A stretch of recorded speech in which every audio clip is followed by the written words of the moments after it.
started running, started doing yoga. And so, ito yung resulta. And then, so I thought, sabi ko, bakit hindi ko ituro yung natutunan ko? Baka may matulungan din ako ibang tao. And at 47, I think I'm fit enough to at least magturo para ma-inspire din yung ibang tao. Last Saturday, we saw you sa birthday ni Catherine. Very thankful to Daniel. Kaya nagulat ako. Full support yung paninatan. Oo. Yeah. I mean, mabait naman na bata yun. I mean, hindi ko pa sa masyadong kilala, but base sa narinig ko, kila Daniel, kila Robert, Catherine is very, yung mabait naman na bata. And in fact, she invited me personally. Hi! Sa mga pinag-usapan kasi may chance na parang hindi lang baka mag-meet daw kayo ni Carmina. Oo. Ang drama namin, so near yet so near yet so far. Anong kita mo talaga siya? We were side by side actually. But wala kasi parang really just wala nag-introduce sa amin So, gano'n na lang yun. Parang may nagsabi nila parang it's not the right time. It's not the right time. Ayoko kasi, of course I can always say hi, wala namang masama. It's just that ayoko mapaglaruan at that time. Kasi if and when it's the first time na magkikita si Bibi and si Carmina. So, I guess it should be best kung sa isang mas private na place or something. Pero nakita mo siya? Oh yeah. Yeah. Talaga sinadya mo lang na No.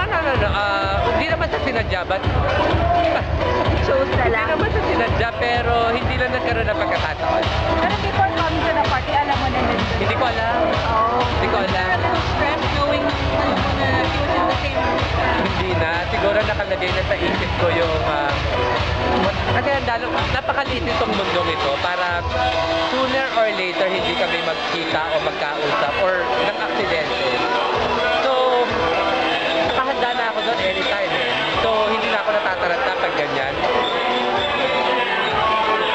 Bib, ang tawag dito. Kasi nabanggit si Robby ng movie daw na i-direction. Sabi ko, produce. Ano nang balita dito? Hindi po CCU ngayon yung script, but I'm in the thick of training. Kaya malala ako nga, MMA fighter ang peg ko. Sabi ko, dapat nakabukas ko ngayon, kaya lang nahiya ako. Ano yun? Request ba niya sa iyo? Or request niya sa iyo na ganun yung gagawin?